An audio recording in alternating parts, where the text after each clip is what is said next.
Wales is a patchwork of diverse habitats, from rugged mountains, boggy moorland and marshy estuaries. But there is one habitat that defines the Welsh and British landscape like no other. They are the largest semi-natural habitats in the UK, the leafy, green threads that have held the diverse Welsh countryside together for more than a millennia.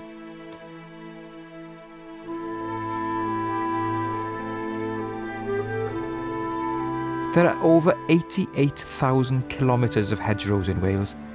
That's enough hedge to stretch twice around the world.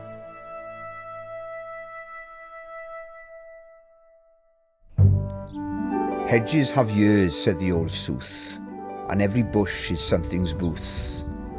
Silent as tombs, these creatures are so true. No gold, no gifts can subdue. The thoughts of 17th century Breconshire poet Henry Vaughan.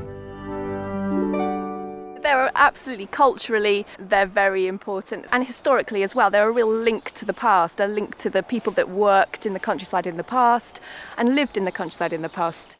Hopefully lamb a bit earlier, catch a bit earlier market, hopefully make a bit more money because the lambs will sell at a better time of the year when there's not a glut of lambs. Hedgerows have got other values. They act as carbon storage, they help with water drainage and things like that, which are just as important in urban areas as they are out in rural areas.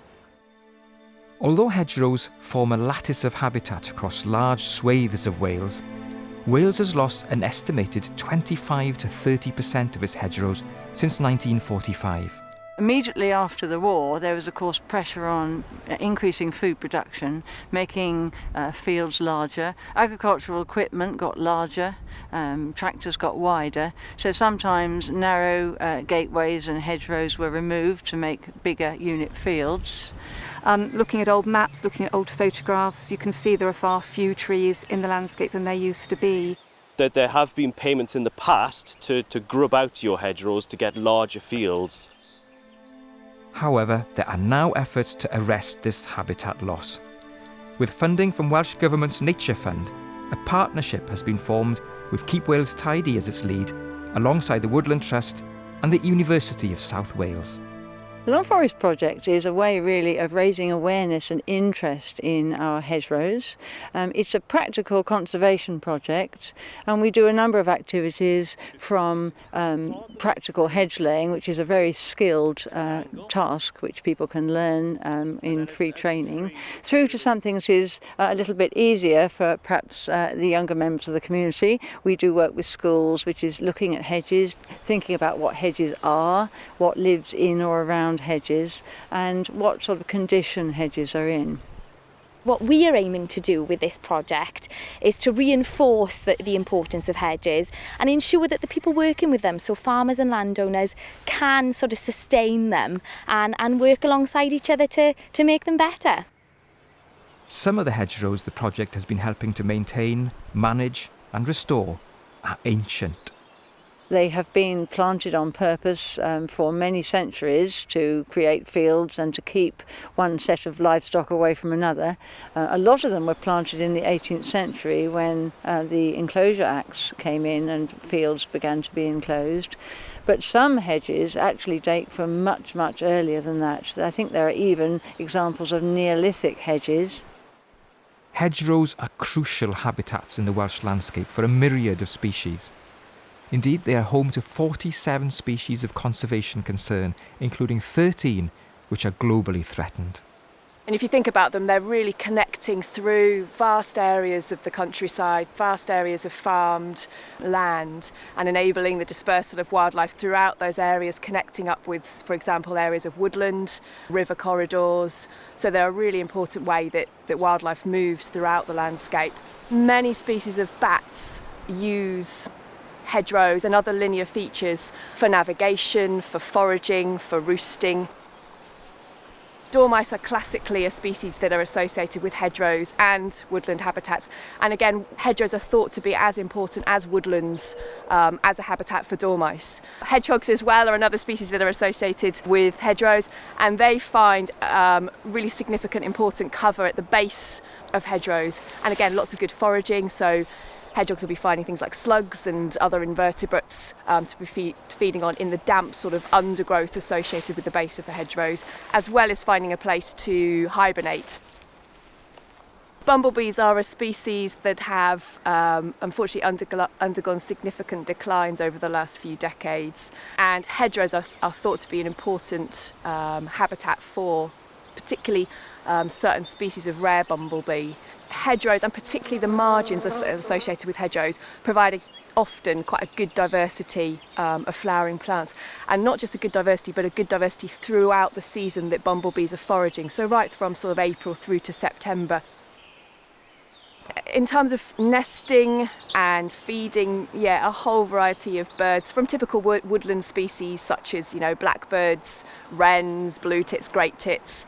They'll all find nesting and foraging in good, thick, shrubby hedgerows, which provide good cover, good safety from predators, as well as providing lots of insects and things to feed the young. The margin in particular of a hedgerow can be a very important resource and really is a sort of a relic of something that was much more widespread. Although the hedges themselves are crucial habitats for these species, there is one other important element of the hedge that is an iconic part of the Welsh countryside. There are an estimated 1.8 million hedgerow trees in the UK. They are an important part of the hedge ecosystem and significant habitats in themselves. So we've got a lovely old oak here. We've got a row of hazel. In there there's also a young ash. There's also a field maple. And if you think that there's 275 species of insects that will use oak as a food plant, there's 252 that will use hazel as a food plant, I think 111 that will use ash. So there's a whole habitat, both in each individual tree as well as in the row of hedges. Given that we only have 4 to 5% of our native woodland left in Wales, the habitat that hedgerow trees provide is hugely important, increasingly important. Not only are hedges an ubiquitous feature in our rural landscape, but they are also important habitats in the urban environment. As part of the project, the University of South Wales has been carrying out surveys in the grounds of Cyfarthfa Castle, which is in the centre of Merthyr Tydfil. There's only been a small deterioration in the condition of hedgerows across the whole area in the last 15 years, which is good news. However, what we have seen is we've seen loss of hedgerows, particularly through housing development on the outskirts of the towns and villages. Hedgerows in urban areas are just as important as hedgerows in other areas, such as in rural and farming landscapes, because they do provide a harbour area for wildlife species. But also they've got important community value, and a lot of people like to see hedgerows in the area because, particularly when they're well managed, it gives them a sense of place and an understanding of the landscape around them. If people understand the importance of these hedgerows, then they're more likely to be able to protect them and get them managed effectively. As well as providing important habitats for wildlife and connecting people to nature, hedgerows are also important in other ways. One of them being the prevention of erosion. If there's a big area without anything growing in it, the soil tends to get carried along by the water and goes into rivers and so on. So it can actually help to keep the quality of the soil in fields. When you have a lot of rainfall, what happens is the water obviously runs into the ground and soaks into the ground, and what the hedgerows will do, alongside other species like trees, they will actually draw the water up and store it, and they will actually slow the rate of drainage into the water table. Stopping flooding and halting erosion of the soil is also important to farmers. Indeed, hedges are essential to farmers in one crucial way. Big hedges, good hedges, a shade. It's like having a shed. The sheep will snuggle up under the hedge in the on the cold, wet night, and you won't get the losses. Loads of lambs are lost from hypothermia, and if you can give any chance of protection, it's a benefit to me, isn't it? You save one lamb, it adds up. One lamb a night, it all adds up to significant savings over a lifetime of a hedge. Hedgerows not only help save lambs for farmers, but the management and maintenance of hedges is a tradition and skill in which many farmers take a great pride. I've been hedging since I left school.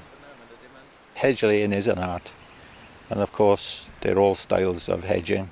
We only want to go to the next county from Breconshire and you're into Radnorshire, where you've got a different style again in Carmarthenshire. I wouldn't like to see the skill of the hedging die out at all, because once you skip a generation, it doesn't come back, does it?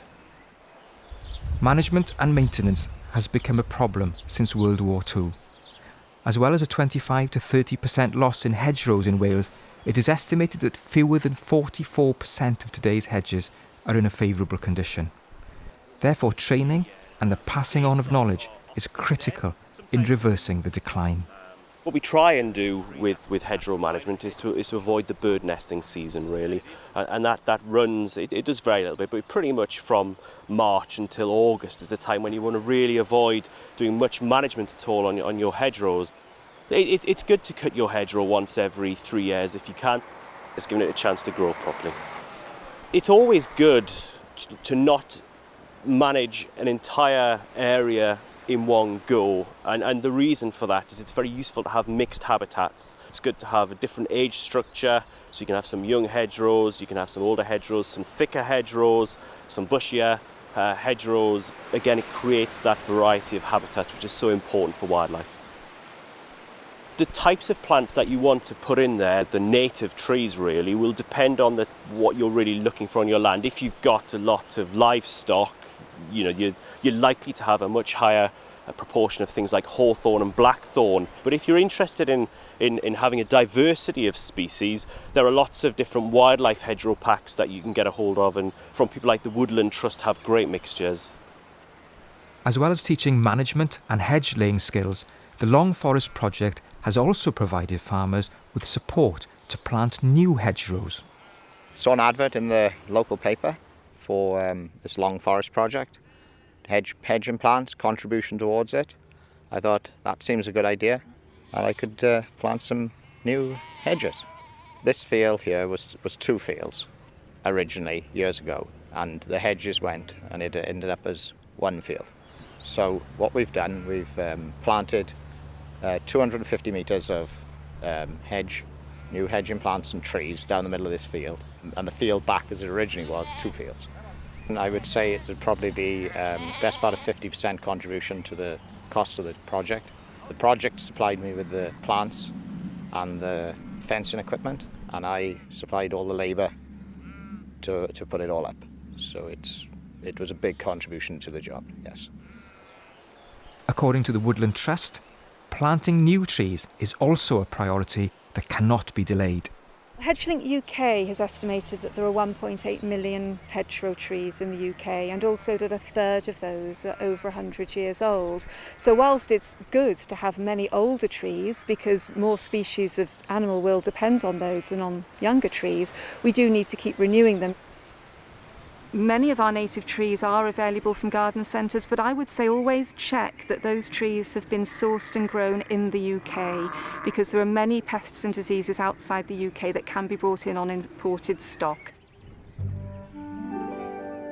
If more trees are planted, hedges laid and maintained with the help from initiatives like the Long Forest Project, we can all be more optimistic about their future. Lots of people who live in countries of the world that are too dry or cold or arid to have hedgerows really appreciate our hedgerows very much. The response that we've had has been really positive, and hopefully something that we can do again just to ensure we can sustain our hedges here in Wales.